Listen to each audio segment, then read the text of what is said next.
Bonjour à tous, ici Anas Lamaisi et bienvenue dans Les grands personnages de l'histoire de France. Aujourd'hui, nous allons plonger dans l'univers de Molière, l'un des plus grands dramaturges français, dont l'œuvre a profondément marqué la culture et la langue de notre pays.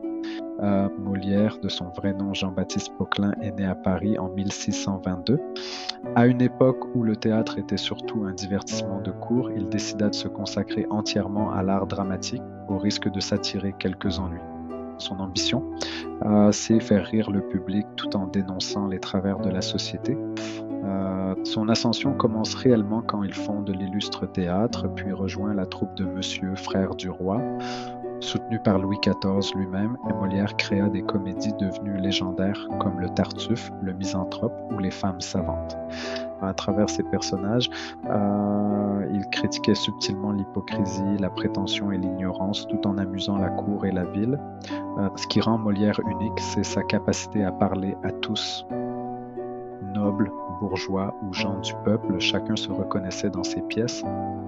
Il a aussi introduit un style de jeu plus naturel, rompant avec les conventions figées de l'époque. Des pièces jouées dans la langue française du XVIIe siècle ont d'ailleurs largement contribué à façonner notre langue telle qu'on la connaît aujourd'hui.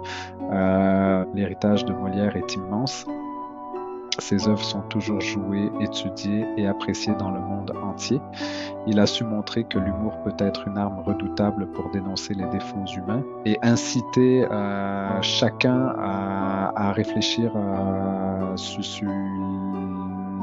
soi-même.